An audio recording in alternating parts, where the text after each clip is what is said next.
Om Swastiastu. Om Swastiastu. Selamat sore pemirsa, apa kabar Anda sore hari ini? Semoga selalu dalam keadaan sehat. Senang sekali sore hari ini saya Madi Sekarang kembali hadir dalam Dialog Harmoni Bali. Ya pemirsa, Vitiligo atau Hari Vitiligo Sedunia diperingati pada tanggal 25 Juni setiap tahunnya. Hari ini diperingati untuk meningkatkan kesadaran masyarakat akan penyakit vitiligo yang langka dan seolah terlupakan. Sebenarnya apa yang dimaksud dengan vitiligo dan bagaimana terapinya tentunya akan kita bahas di sore hari ini, mengenal vitiligo dan terapinya bersama narasumber yang sudah hadir tentunya. Ada Dr. Ami atau Dr. Ana Agung Ayu Laksmi Dewi Budiani SPKK. Beliau adalah dokter spesialis kulit dan kelamin. Om Swastiastu, selamat sore Dr. Ami. Apa kabarnya Dok? Selamat sore, senang sekali bisa kembali ke Bali TV untuk mengisi acara Harmoni Bali tentunya ya. Iya, Dok, tapi sebelum saya ke topik kita, ini kita ada nuansa-nuansa ungunya hari ini. Iya betul. Cantik banget loh. Padahal saya punya loh enggak ungu, tapi ada di rumah. Nggak sempat saya bawa. Tapi ada ungu-ungunya kita hari ini. Iya. Ini ada maknanya kah? Hari ini kita berungu-ungu ria? Iya. Jadi bertepatan dengan Hari Vitiligo Sedunia yang dirayakan pada 25 Juni kemarin.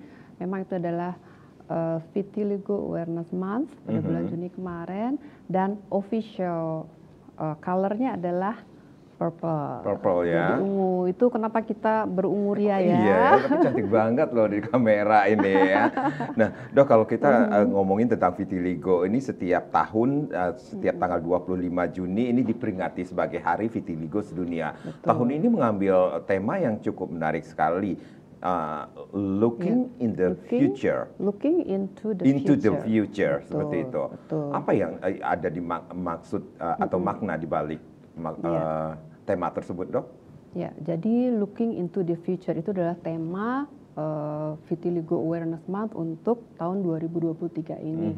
Maknanya adalah marilah penderita vitiligo harus tetap menatap ke depan dengan semangat, dengan optimis, dan yakin bahwa vitiligo itu bisa diobati. Nah, ini dia yang kita edukasikan, sosialisasikan sebenarnya apa yang dimaksud dengan vitiligo itu sendiri. Ini berbahaya nggak sih? Kemudian bagaimana terapinya? Nah, nanti kita akan bahas ya Dok ya. Dan nanti juga kami, silakan Anda yang ingin bergabung bersama kami di 036189484400 dan juga di 036189484401 untuk bertanya lebih banyak lagi tentang topik kita, atau mungkin nanti ada pertanyaan seputaran topik kita hari ini. Dok, vitiligo, banyak yang masyarakat yang belum begitu paham apa yang dimaksud dengan vitiligo itu sendiri, Dok.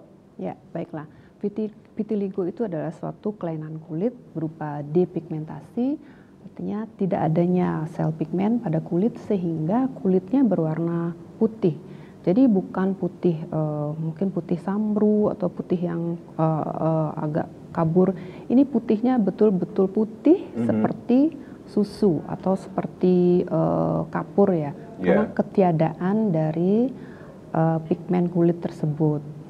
Jadi lalu apa yang menyebabkan? Jadi vitiligo ini bisa disebabkan karena satu penyakit autoimun, kemudian genetik, paparan zat kimia juga bisa ya. Kemudian adanya trauma baik tumpul maupun tajam pada penderita. Jadi seperti itu. Dan bukan penyakit menular ya, Pak Karang ya. Ini juga kita harus tekankan pada masyarakat. Vitiligo bukan merupakan suatu penyakit menular. Bukan juga kutukan. Oh, iya betul. Bukan. Jadi memang dia murni adalah ada penyebabnya dan pengobatannya pun sudah berkembang, ada dan tetap berkembang, tetap dalam penelitian untuk mendapatkan pengobatan yang terbaik untuk penderita vitiligo. Nah, ini yang harus diketahui oleh masyarakat, vitiligo. Nah, ini saya jujur ketika saya masih sekolah dulu, Dok, nih, punya temen nih, Dok, semuanya warna putih semuanya, bulu matanya putih, kemudian kulitnya juga putih, rambutnya juga putih. Ini kata orang sih bunglon seperti albino seperti itu. apakah termasuk juga vitiligo atau memang berbeda, Dok? Oh ya, berbeda ya, Pak Karang, pemirsa juga. Albino dan vitiligo berbeda. Jadi kalau albino atau albinisme itu dia satu kelainan kromosom, dia memang sudah putih sejak awal. Jadi sejak lahir dia sudah putih secara menyeluruh. Bahkan bulunya, rambutnya juga alisnya, putih. bulu Betul. matanya, Ya, matanya rambutnya juga berbeda kan ya. Nah, kalau vitiligo tidak. Jadi dia muncul berupa bercak-bercak terlebih dahulu yang kecil, kemudian bisa bertambah banyak, kemudian bisa membesar demikian. Ya, memang bisa bayi, anak-anak, orang dewasa bisa terkena.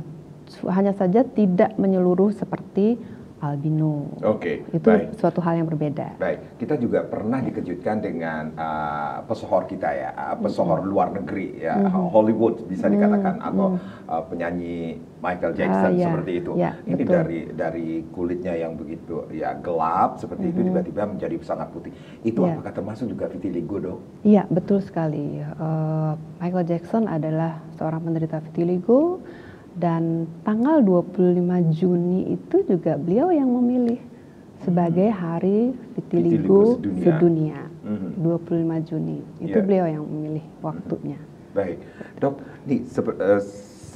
ini kelainan kulit seperti apa sih vitiligo itu sendiri, Dok? Sekali lagi, Dok. Jadi ini merupakan suatu penyakit kelainan depigmentasi ya, tidak ada pigmen, tidak ada sel melanosit yang menghasilkan pigmen pada kulit, sehingga kulit kita berwarna putih, tidak coklat ya, seperti kita kan coklat ya, coklat itu karena ada pigmen. Nah, ini tidak ada karena suatu hal, jadi karena adanya penyakit autoimun, adanya kelainan genetik ya, diturunkan secara genetik atau paparan chemical itu utamanya ya. Baik. Dan berupa apa? Jadi berupa bercak putih yang sangat putih seperti susu Baik. atau kapur. Jadi kalau ada di antara penonton, pemirsa ada bercak putih di rumah, loh kok ini tiba-tiba ada bercak putih, segeralah periksakan ke dokter kulit saudara ya. Jadi jangan diobati sendiri ya, karena belum tentu itu akan memberikan hasil. Alih-alih mendapat hasil yang baik, malah mungkin bisa menyebar ya kan. Tapi memang tidak semua bercak putih itu adalah vitiligo, maka dari itu harus diperiksa. Tidak semua bercak putih itu Semua. termasuk vitiligo. Ini kalau kita ngomongin vitiligo ini sendiri kan kita termasuk juga negara tropis, dari negara Asia, kemudian bule-bule itu sendiri yang memiliki kulit yang seperti putihnya seperti susu, itu banyak yang vitiligo kah atau bagaimana, Dok? Iya, ada. Jadi di dunia itu ada penderita vitiligo itu 0,5-2% dari populasi dunia. Banyak kan? Iya. Iya, cukup banyak memang. Jadi itulah kita harus memberikan perhatian lebih karena dampaknya itu psikososial, stres karena dia merasa dikucilkan, tidak diajak berteman ya. Itu sangat tinggi sehingga membuat banyak pasien vitiligo yang menjadi rendah diri, tidak mau bergaul, kemudian akan menurunkan kualitas hidupnya. Betul, ya betul. Sehingga ya itu sangat berdampak pada kualitas hidupnya. Sayang kan, padahal bukan apa-apa, tidak menular juga. Nah, ini yang perlu ditekankan. Ini juga yang kita lakukan pada saat ini, pada hari ini, edukasi, sosialisasi kepada masyarakat bahwa sekali lagi vitiligo itu tidak menular. Tidak menular, tidak menular. Kita bergaul dengan orang yang vitiligo tidak masalah. Tidak masalah, tidak apa-apa. Enggak apa-apa. Dan itu yang harus ditekankan kepada masyarakat bahwa memang vitiligo itu sekali lagi tidak menular dan Bukan itu penyakit ada terapinya kutukan. nantinya. Oh ada, ya jelas Terapinya ada. seperti apa dan sepertinya ini kalau berbicara tentang vitiligo ini kapan seseorang bisa terkena vitiligo nanti kita akan bahas ya dok ya. Baik. Dr. Ami kita break dulu. Pemirsa jangan kemana-mana, di sesi berikutnya kita masih akan berbincang-bincang mengenai atau mengenal vitiligo dan terapinya. Nanti kami juga akan mengajak Anda, silahkan Anda bisa berpartisipasi di 0361894800 dan juga di 0361894801. Mungkin saat ini saudara, teman ataupun famili Anda di sekitar Anda memiliki gejala-gejala yang sudah disebutkan oleh Dr. Ami. Nah, ini kesempatan Anda untuk berkonsultasi bersama Dr. Ami. Sesaat lagi.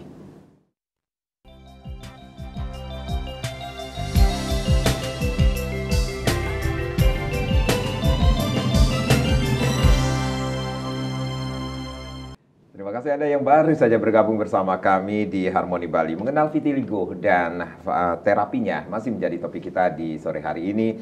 Masih bersama Dr. Agung Ayu Laksmi Dewi Budiani SPKK. Dia adalah dokter spesialis kulit dan kelamin. Dan yang lebih dikenal dengan Dr. Ami tentunya ya. Silakan Anda yang ingin bergabung bersama kami, line kami buka di 0361894800 dan juga di 0361894801. Dokter, kalau kita tahu ini vitiligo, kemudian seperti dokter sampaikan tadi, ini karena bisa saja karena autoimun, kemudian karena genetik, paparan kimia, dan juga trauma, baik itu tumpul maupun tajam seperti itu. Ini vitiligo ini bisa terjadi pada siapa saja sih dok? Ya, jadi vitiligo ini bisa terjadi pada siapa saja dengan tanda kutip kerentanan genetik. Ya, jadi dia secara genetik ada keluarganya, jadi tidak harus ayahnya atau ibunya, mungkin bisa kakeknya, neneknya, pamannya. Berarti tidak satu garis keturunan, misalnya bapaknya kena vitiligo, otomatis anaknya pasti akan terkena seperti itu. Tidak pasti. Ya, namanya kalau teori kemungkinan probability ya. Nggak pasti ya siapa yang akan terkena seperti itu. Bisa saja opangnya atau buyutnya seperti itu kah? Iya. Apalagi ada yang menderita penyakit autoimun, itu bisa seperti lupus misalnya ya, psoriasis, artritis itu bisa. Jadi ya berhati-hati seperti itu. Jadi bisa tidak terjadi begitu saja tiba-tiba seperti itu, dok. Betul, bisa tiba-tiba kok ada bercak putih ya, bercak putihnya ini apa? Kemudian karena dia tidak bergejala, tidak memberikan suatu sensasi apa-apa, mungkin ya udah terabaikan gitu ya, diabaikan. Tapi tiba-tiba, loh kok makin kesini makin banyak muncul lagi bercak-bercak yang lain, kemudian membesar bercaknya itu yang dari awalnya dia hanya kecil, kok dia melebar, meluas. Nah itu segera pergi ke dokter untuk berkonsultasi apa itu sebenarnya. Apakah itu suatu vitiligo ataukah suatu keadaan yang lain. Jadi anak kecil, bayi misalnya bisa memiliki bisa dikatakan memiliki resiko nanti, oh jangan-jangan ini ketika muncul bercak-bercak putih itu sendiri akan berpotensi menjadi vitiligo ke depannya, dok. Kalau kita tidak aware terhadap itu gejala-gejala tersebut. Iya, bisa itu bercak itu merupakan suatu vitiligo. Makanya segeralah periksakan, jangan menunggu, jangan ditunda gitu loh. Bercak ini apa sih, bercak putih ini apa.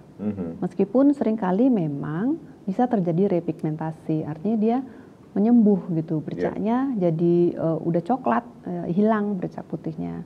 Tapi suatu saat muncul lagi. Nah itu. Jadi kalau sejak dini diketahui kan lebih baik. Ya, pengobatannya pun menjadi lebih mudah, tidak terlalu luas lah. Gitu. Dokter Ami mengatakan tadi ada trauma baik itu trauma tumpul maupun trauma tajam. Apa yang dimaksud dengan trauma yang diderita oleh seseorang yang akan berpotensi menjadi vitiligo ini, dok? Ya, jadi vitiligo itu bisa dicetuskan oleh trauma. Jadi meskipun itu trauma tumpul maupun trauma tajam.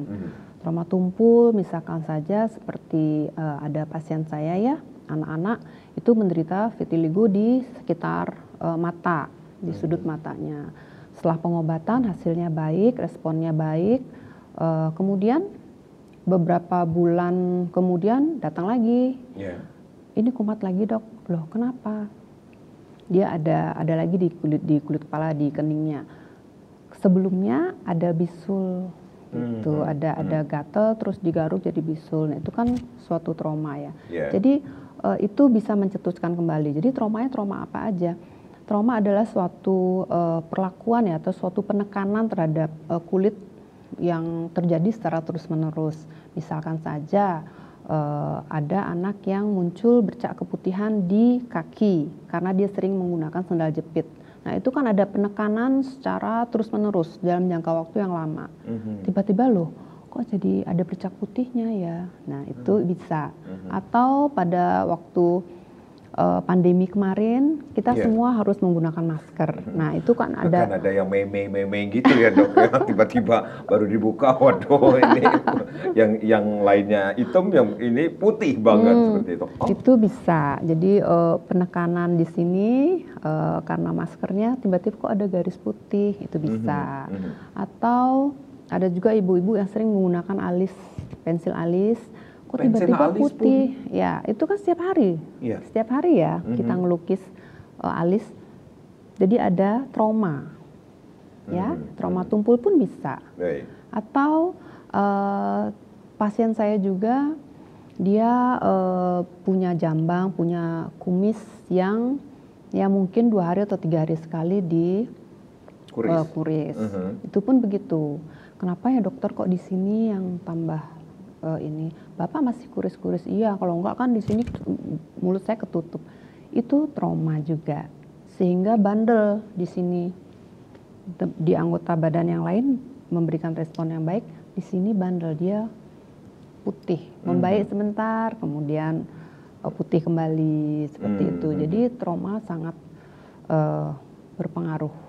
Oke, berarti bisa dijabarkan juga atau dikatakan juga ini bagian tubuh mana yang paling rentan bisa saja terjadi hilangnya warna kulit itu sendiri, dok? Ya, yang paling banyak sih acrofacial ya. Acro itu artinya ini ujung-ujung jari tangan, jari kaki, kemudian wajah. Yang paling banyak itu yang segmental, jadi yang hanya separuh bagian tubuh, kecuali terutama pada anak-anak itu biasanya segmental ya, dia separuh bagian tubuh. Kalau dewasa mungkin bisa dia simetris ya terjadinya. Jadi seperti itu. Yang paling banyak ya acrofacial, wajah dan ujung-ujung jari tangan atau jari kaki. Ya kalau respon terhadap terapi ya untuk yang terjadi di wajah itu lebih baik ya dibandingkan dengan yang di akral, artinya di ujung-ujung jari, tangan, kaki. Itu karena kurangnya deposit melanin. Jadi kalau kita perhatikan ujung-ujung jari kita ini kan nggak ada rambutnya ya Pak Karang. Ya, rambut kan juga ada pigmennya. Kalau di wajah kan ada nih rambut-rambut halus ya, itu ada deposit pigmennya sehingga dia lebih baik responnya terhadap pengobatan. Ini yang biasanya ujung-ujung jari, tangan, kaki itu responnya agak lama. Baik, gitu. Dokter Hami, ini dokter ada faktor risiko tertentu yang menyebabkan seseorang terkena vitiligo ini sendiri, autoimun, kemudian genetik, paparan kimia, kemudian trauma tajam maupun tumpul. Kalau berbicara tentang makanan, bisa berpengaruh nggak sih dok? Kalau makanan sih enggak ya. Enggak ada ya? Ada hubungannya ya dok ya? Langsung enggak. Kecuali dia ada alergi mungkin terhadap suatu makanan tertentu yang bikin dia gatel. Nah gatal berarti kan biasanya ada garukan. Nah itu hati-hati, ada peradangan ya. Kadang-kadang juga seseorang akan merasa gatal ketika mengkonsumsi makanan tertentu. Contohlah seafood seperti itu ya dok ya? Bisa jadi? Bisa, kalau itu ada trauma, ada garukan yang hebat gitu. Dia menjadi putih, bisa aja. Tapi secara langsung tidak ya Pak Karang ya. Baik. Terapinya seperti apa sih dok yang harus dilakukan ketika seseorang sudah divonis vitiligo ini dok? Ya, jadi terapinya itu ada obat minum ya karena dia suatu penyakit autoimun, itu kan berarti sel-sel pertahanan tubuhnya menyerang selnya sendiri. Seperti pada vitiligo ini melanositnya yang diserang, sehingga dia hancur, hilang, jadi kulitnya nggak berwarna coklat, jadi warna putih. Itu jadi kita berikan ada obat untuk menekan aktivitas itu. Itu kemudian ada obat oles juga yang dioleskan ke bagian-bagian tubuh yang ada vitiligonya. Kemudian bisa dengan laser, dengan sinar ultraviolet itu bisa. Kemudian dengan transplantasi juga bisa dengan pembedahan, biasanya yang segmental ya. Jadi dia diambil kulit yang bagus, masih melanositnya masih banyak, dipindahkan ke bagian yang vitiligo. Nah, di situ kan dia akan tumbuh ya. Kemudian ya sedang dalam penelitian juga ada agent biologi sih yang sedang dalam penelitian. Mudah-mudahan bisa memberikan kesembuhan yang lebih baik, yang lebih menjanjikan lah. Ya, sementara ya dok ya, semakin berkembangnya ilmu kedokteran ini sendiri akan memberikan dampak baik bagi penderita vitiligo seperti itu dok. Ya. Dok, kalau terapi bagi seorang yang terkena vitiligo ini sendiri, baik anak atau remaja, anak atau remaja, kemudian orang dewasa, ini berbeda nggak sih dok? Ya, jadi sekarang tergantung dari keadaan kulitnya ya. Biasanya kita lihat di onsetnya berapa lama. Kalau dia misalkan baru aja untuk anak ataupun dewasa ya. Baru sejak 3 bulan misalkan, itu kan relatif pendek. Tapi sudah menyebar dengan cepat gitu, ya mungkin bisa dengan lebih langsung ke laser atau fototerapi ya dengan ultraviolet.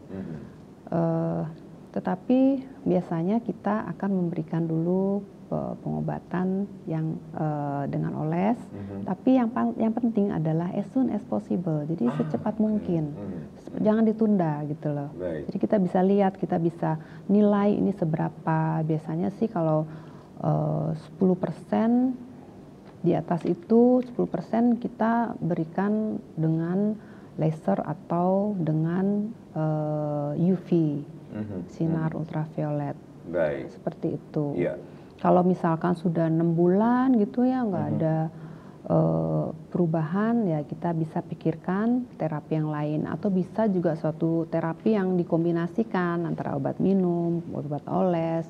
Kemudian kalau nggak ada progres dalam 3 bulan bisa kita tambahkan dengan ultraviolet terapi seperti itu. Yang pasti as soon as possible lebih baik. Itu yang dokter sampaikan tadi ini, ketika kita sudah mencurigai ada bercak-bercak di kulit yang berpotensi akan merupakan vitiligo, ini secepatnya asap.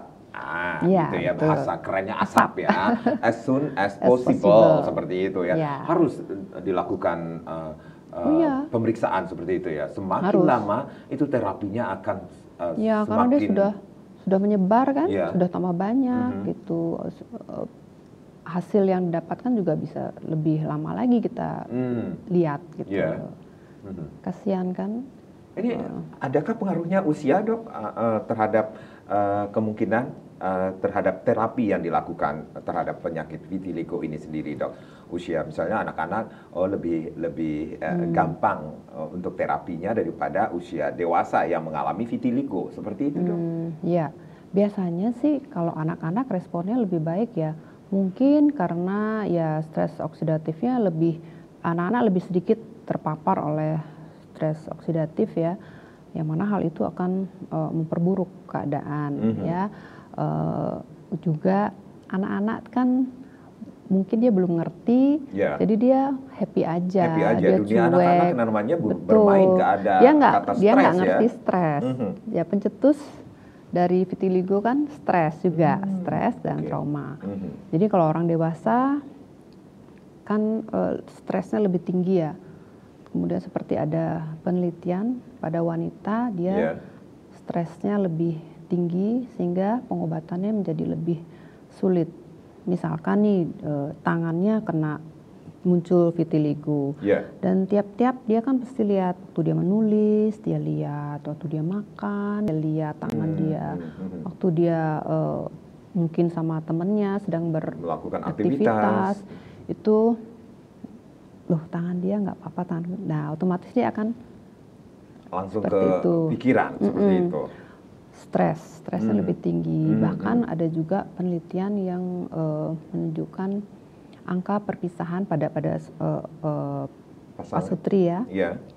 Jadi dia malu, kemudian berujung pada suatu perpisahan. Itu kan sayang ya. Meskipun mungkin suaminya nggak masalah, tetapi dianya merasa malu, mungkin minder, rendah gitu ya. Diri, kepercayaan dirinya hilang ketika vitiligo itu menyerang seperti itu, Dok. Karena kan nggak hanya yang bisa dilihat dengan misalkan sekarang Pak Karang pakai baju, kalau di tangan kita bisa lihat, tapi kalau di organ intim kan hanya pasangan tetap yang bisa lihat itu ya. Baik. Bisa Dr. terjadi Rami. juga. Baik, Dr. Rami, kita break lagi, kita rehat sejenak, nanti kita akan lanjutkan lagi. Pemirsa jangan kemana-mana, kami akan kembali sesaat lagi.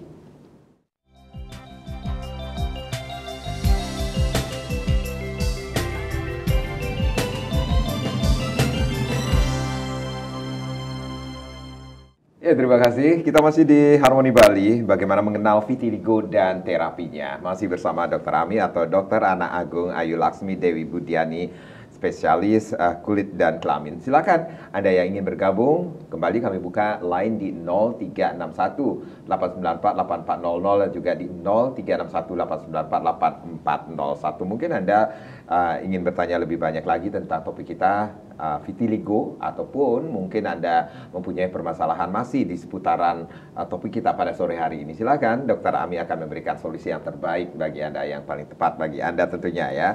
Dr.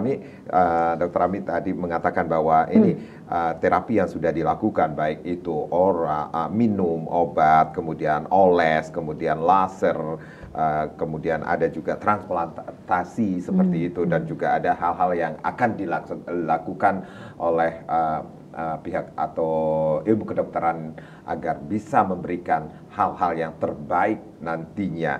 Nah, ini kita ada nggak sih, Dok, hal-hal yang perlu diketahui oleh seseorang penderita vitiligo? Ada yang harus dilakukan dan juga tidak boleh dilakukan, seperti itu, Dok?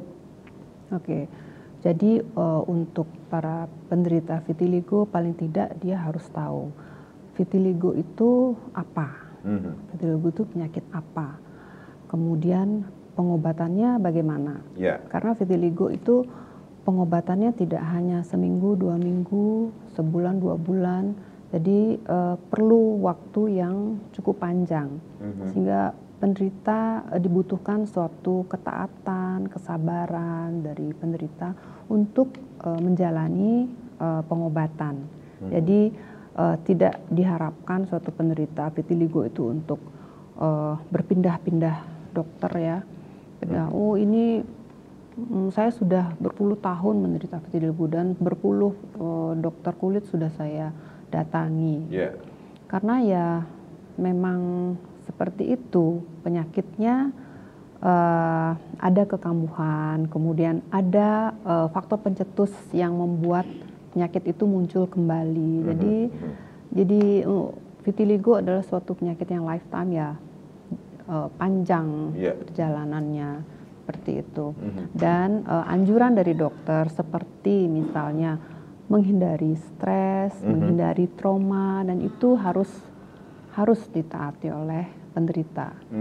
Komitmen seperti itu ya, Dok, ya, bagi dari penderita itu sendiri. Dan dukungan keluarga juga sangat berpengaruh. Oh iya, pasti support dari keluarga itu sangat diperlukan. Jangan sampai membuat dia merasa sendiri, kok saya aja ya yang punya sakit seperti ini. Padahal sebenarnya ada banyak penderita vitiligo. Oh ya, mumpung di sini bicara tentang vitiligo, itu ada suatu komunitas yang didirikan oleh senior saya, Dr. Reva. Artinya komunitas kumpulan untuk penderita vitiligo. Jadi nggak penderita aja sih sebenarnya ya, ada keluarga penderita, ada dokter spesialis kulit, kemudian ada psikolog di situ, kemudian namanya adalah VitiHope, jadi Instagramnya bisa sahabat Vitiligo lihat di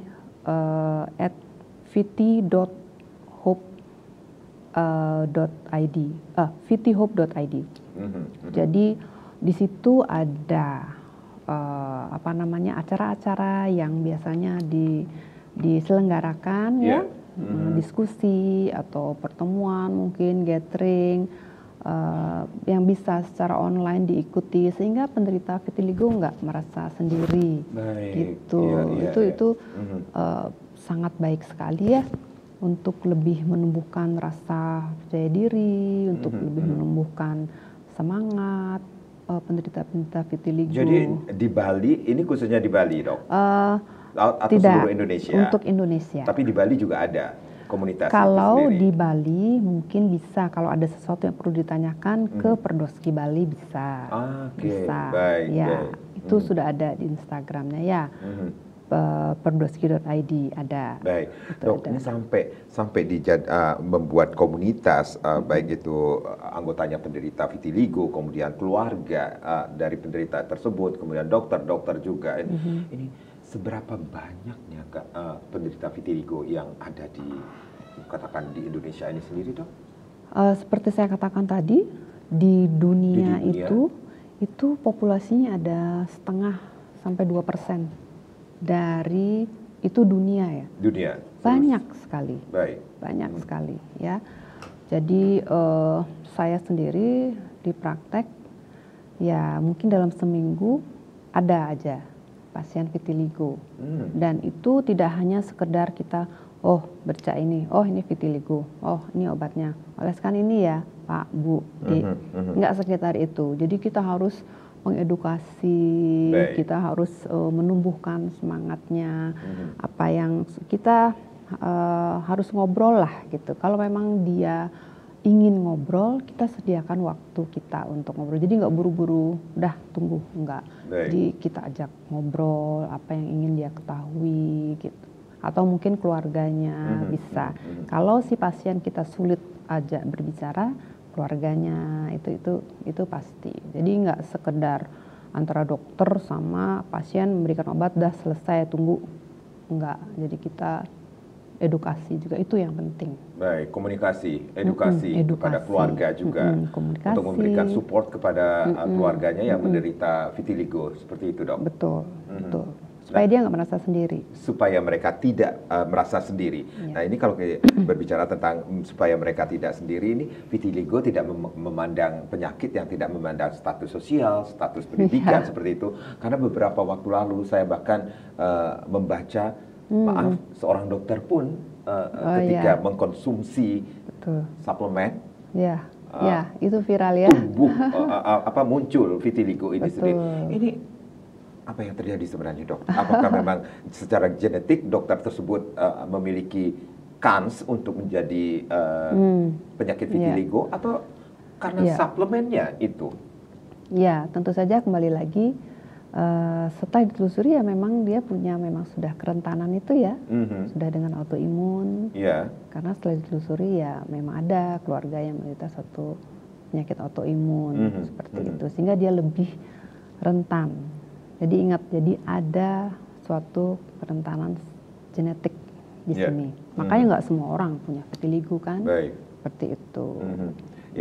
Dok, ketaatan pasien, kesabaran pasien, komitmen pasien ini diperlukan sekali dalam penanganan terapi yang harus dilakukan seperti itu, Dok. Dan dukungan keluarga juga sangat mempengaruhi terhadap penderita vitiligo itu agar tidak merasa sendiri seperti kata dokter ini sendiri.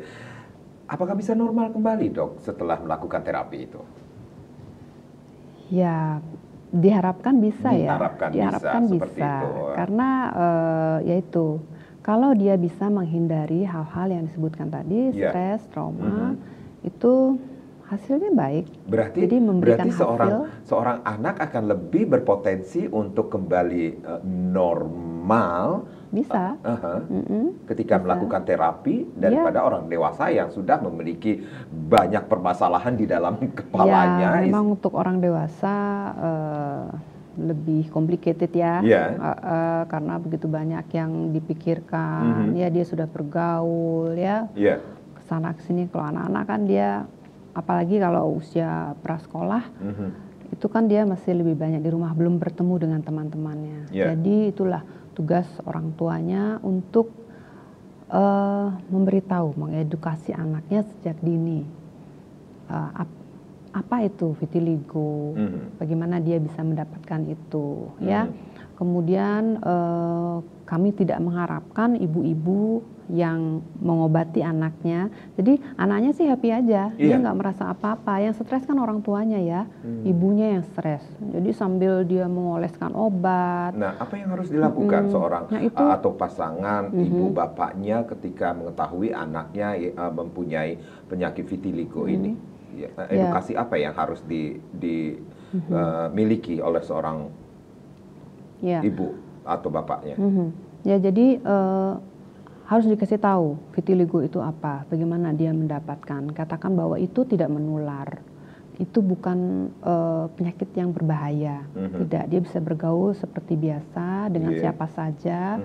Kemudian yang lebih penting lagi, pada waktu mengobati si anak, ya jangan mengeluh, jangan melontarkan kata-kata yang bisa diingat terus-menerus, seperti aduh kok nggak sembuh-sembuh sih, aduh kok tambah luas sih, aduh kok tambah banyak sih, kapan sembuhnya ini. Nah, jangan, kasihan, itu akan terekam oleh si anak. Lebih baik ya mengatakan hal-hal yang baik, mengedukasi, tapi bukan membohongi ya, jangan membohongi, dikatakan aja yang sebenarnya. Dia pasti, anak-anak itu akan mengerti. Dan ya dari keluarga juga. Kemudian ya juga dengan orang tua, dengan guru, itu kan perlu komunikasi. Ini loh, anak saya ada begini. Jadi tolong jangan dikucilkan ya, jangan diomongin. Ini bukan hal yang berbahaya. Tidak menular gitu. Seperti itu. Itu yang saya kira harus diketahui oleh poin atau edukasi yang harus diketahui adalah vitiligo ini bukan penyakit yang berbahaya seperti itu. Tetapi apa yang terjadi ketika seseorang memiliki penyakit vitiligo, misalnya seperti itu, Dok? Apakah secara fisik atau secara kesehatan ini berbahaya bagi mereka? Seperti apa, Dok? Seperti kita bahas tadi, ini seorang artis yang sangat top sekali, Michael Jackson pun perubahannya sangat drastis sekali. Maka harus ada hal-hal yang tidak boleh dilakukan, tidak boleh terkena matahari, seperti itu. Ya, sebenarnya kalau memang sudah menderita vitiligo, selain faktor tadi ya, stres dan trauma, ya tentu saja karena ketiadaan dari melanosit. Apa itu melanosit? Sel-sel penghasil melanin, penghasil pigmen. Nah, itu kan melindungi kulit kita sebenarnya dari risiko kanker kulit. Kalau memang sudah demikian atau agak luas ya memang harus menggunakan sunscreen. Baik, sebentar, Dok. Ini berarti kulit yang agak gelap, berarti melanositnya lebih banyak lagi. Iya, seperti aman itu, Dok. Kita. Aman, itu sebabnya kan emang insiden kanker kulit untuk untung saya kulit pakai pemutih ya. Kulit seperti kita relatif aman, tapi tetap harus dijaga kan. Gitu. Menggunakan pakaian yang tertutup, menutup vitiligonya ya.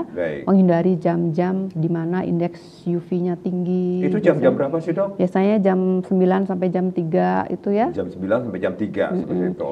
Itu kan tinggi UV indeksnya. Jadi ya hindari, jangan terlalu lama. Meskipun pengobatan vitiligo sendiri kan menggunakan Neroben UVB ya, Neroben UV. Jadi tapi kan ada dosisnya, dosisnya sekian. Itu obat olesnya seperti Bukan, itu dengan UV, dengan sinar, penyinaran. Ya, ada dengan laser. Kalau anak-anak biasanya menggunakan laser ya, dia kan segmental.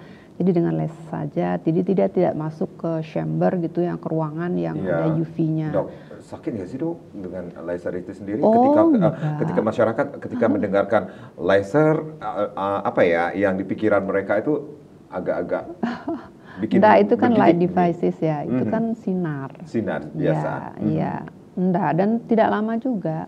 Dan pengobatannya mungkin kalau nggak sekali ya 2 kali seminggu, tergantung nanti assessmentnya bagaimana, ini perlunya berapa lama, dan yang pasti ya memang tidak bisa seminggu 2 minggu, sebulan 2 bulan, itu bisa berbulan-bulan, jangka lama, jangka panjang. Baik, sekali lagi dok, apa yang harus dilakukan ketika seorang yang sudah terpapar atau terkena vitiligo ini sendiri seperti dokter sampaikan tadi? Ada hal-hal lain lagi kah yang harus dihindari? Ya, jadi pesan kami dokter kulit ya untuk penderita vitiligo, 1, hindari stres, 2, trauma itu. Baik. Ya, karena itu yang bisa mencetuskan munculnya kembali bercak-bercak vitiligo. Baik. Ya, dan perlu kepatuhan ya, kepatuhan compliance dari pasien untuk berobat, dan looking into the future itu. Gitu, looking into the future seperti Hari Vitiligo sedunia itu sendiri ya, dok. Ya, temanya itu. Baik, dokter, kita masih punya 1 segmen lagi ya, dan nantinya kita akan berbincang-bincang mengenai vitiligo dan terapinya. Masih bersama Dokter Ami. Dan di sesi berikutnya silakan Anda yang ingin bergabung bersama kami masih memberikan kesempatan Anda di 0361894800 dan juga di 0361894801 sesaat lagi.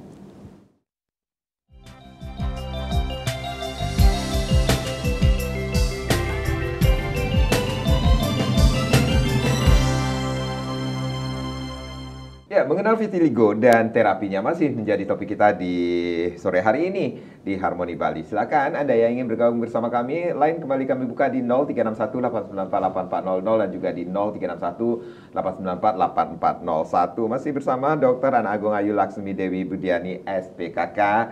Beliau adalah dokter spesialis kulit dan kelamin atau yang lebih dikenal dengan Dokter Ami tentunya. Silakan. Ini kesempatan Anda untuk bertanya mengenai topik kita atau mungkin di seputaran topik kita yang masih ada hubungannya dengan topik kita di sore hari ini. Dok, ini masih dengan vitiligo, dengan looking into the future. Ini berarti ada hal-hal yang perlu diketahui oleh seorang penderita vitiligo agar tidak rendah diri. Bahkan saya juga pernah browsing, bahkan seorang fotomodel pun, makeup model luar negeri pun, ternyata beliau punya penyakit vitiligo seperti itu, dok. Iya, betul. Iya. Yang terkenal itu apa ya? Ada dari luar ya, dok ya. Winnie Harlow. Oh, itu kan top model dunia ya. Betul. Oh, dia justru dengan bangga itu memperlihatkan vitiligonya. Ada banyak. Bahkan yang kemarin viral juga kan. Dan tidak ditutupi. Ditutup-tutupi tidak. Tidak. Meskipun ya untuk meningkatkan self esteem itu ya, percaya diri, bisa, itu ada cover marknya ada. Kalau memang dia merasa lebih pede dengan itu, silahkan. Ada itu, bisa ditutupi, itu ada cover marknya ya. Itu untuk dia bisa, ya kalau untuk orang rumah nggak masalah, udah tahu. Tapi orang yang baru dikenalnya, nah kan akan memandang. Betul, dari cara pandang itu dia sudah ngerti penderita vitiligo. Baik. Oh dia nggak nerima nih keberadaan saya, kan kesian ya. Inikah yang akhirnya memutuskan atau memunculkan komunitas Vitihope itu sendiri, dok, untuk menumbuhkan, atau mungkin sebelumnya ini banyak juga yang harus diketahui, ini dampak psikososialnya yang harus ditanggung oleh penderita vitiligo ini, dok. Wah, iya, banyak sekali, dari dia mengurung diri di rumah, di kamar, tidak mau bergaul, kemudian mencari pasangan mungkin ya, kemudian pasangan yang sudah resmi pun bisa berpisah kalau dia tidak mengetahui apa sih vitiligo. Kemudian kita tidak memberi support kepada penderita vitiligo tersebut, kan kasihan ya, dia harus merasa seperti itu, kan nanti bisa jatuh ke depresi seperti itu. Ini jadi bisa dikatakan ini dokter sebagai dokter SPKK beralih double juga jobnya nih, jadi psikolog juga, Jadi ya terapi juga. paling tidak kita harus tahu ini juga ya, kapasitas saya, kompetensi saya sejauh apa. Kalau kita sudah merasa Iya. ini pasien sudah perlu konseling, dia perlu ke psikolog atau ke psikiater, kita harus refer. Berarti ada seperti itu, Dok? Ada, Mhm. tentu saja itu harus kita lakukan. Baik. Ya, sebelum terlambat, sebelum nanti dia menjadi depresi. Mhm. Dan psikolog atau psikiater kan mereka punya teknik-teknik tersendiri untuk bisa lebih deep, lebih dalam Iya. masuk ke dalam dunia si pasien, seperti itu. Mhm. Tapi ya kita juga harus punya. Lah itu makanya VT Hope.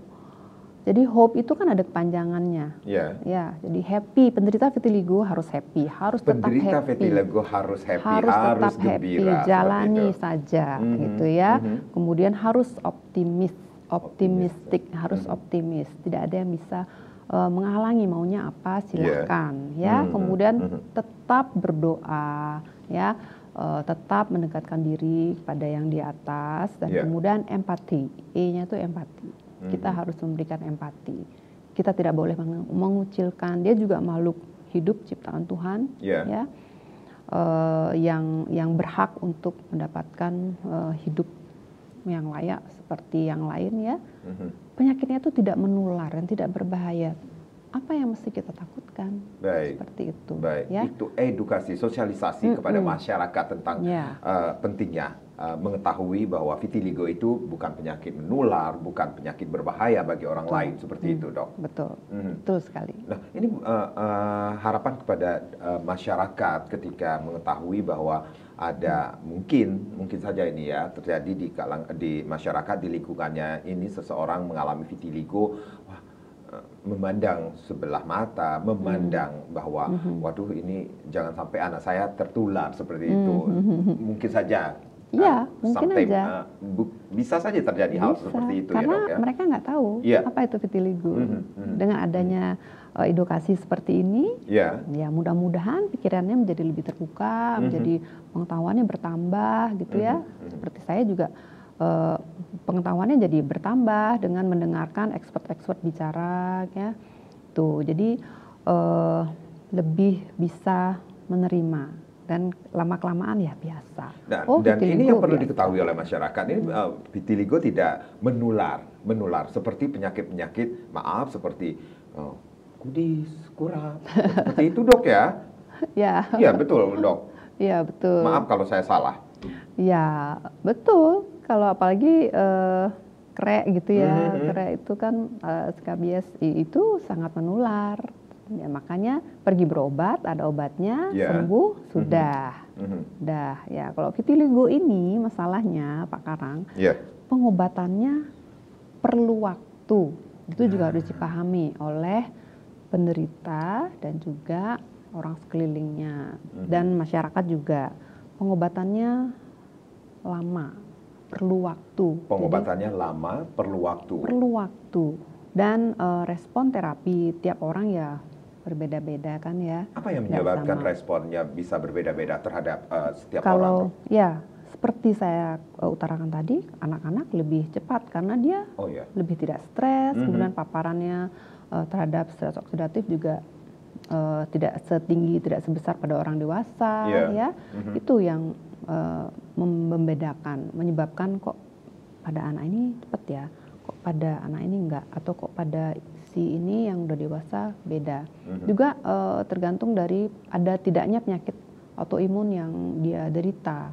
Kalau memang ada vitiligo dan ada penyakit autoimun ya sebaiknya sama-sama dijalani, sama-sama diobati, seperti itu. Seandainya ada autoimun, penyakit autoimun, penyakit bawaan, itu akan lebih lamakah terapinya daripada orang yang Ya kalau memang memiliki vitiligo tanpa autoimun itu sendiri, Dok? kalau nggak teratasi, ya lebih kurang baik ya prognosisnya. Artinya hasil terapinya menjadi lebih lama. Iya. Ada mungkin yang ada vitiligo yang kalau dia menetap kita bilang vitiligo yang stabil gitu ya, kok nggak ada perubahan, ya mungkin kita harus mengkombinasikan pengobatannya. Baik. Yang pasti serahkan itu pada dokter kulitnya. Baik. Jadi jangan mengobati sendiri. Iya. Ya. Baik, Dok. Vitiligo bisa dicegah nggak sih, Dok? Vitiligo bisa dicegah atau enggak? Ya, kalau sudah ada kerentanan genetik, dia akan muncul tiba-tiba pada suatu waktu. Yeah. Kalau dia sudah muncul, ya itu gejala-gejala awal. Cepat berobat, stres dan trauma dihindari. Kalau dia sudah punya kerentanan, ya sewaktu-waktu dia akan bisa muncul vitiligo. Baik, baik. Ketika muncul gejala-gejala tersebut, lebih cepat, lebih baik terapi yang harus dilakukan seperti Betul, itu ya, as Dok soon ya. as possible. Ya, ASAP ya, as soon as possible itu yang harus dilakukan. Dok, ada hal yang perlu diketahui oleh masyarakat atau pesan-pesan kepada masyarakat mengenai topik kita pada sore hari ini, Dok? Vitiligo, ya. Jadi vitiligo bukan penyakit menular, bukan penyakit keturunan. Dan pada saat ini bukan kutukan lagi juga ya, Dok? Bukan kutukan juga. Jadi itu adalah suatu penyakit yang bisa disebabkan oleh genetik, penyakit autoimun, zat-zat kimia, ya, yang berdampak pada kulit berupa bercak putih seperti susu, jadi sangat putih, ya. Kemudian untuk penderita vitiligo, tetaplah menatap ke depan dengan optimis dan dengan semangat. Itu aja sih. Itu yang harus diketahui seperti tema Hari Vitiligo Sedunia, looking into the future. Orang dengan vitiligo tidak harus rendah diri, mereka juga bisa berprestasi. Iya, betul, betul. Baik, Dr. Rami, terima kasih sudah sharing sore hari ini. Semoga apa yang kita berbicarakan pada sore hari ini memberikan manfaat bagi pemirsa Bali TV di mana saja berada. Saya Madi Sekarang, terima kasih, sampai jumpa. Om Santi Santi Santi Om.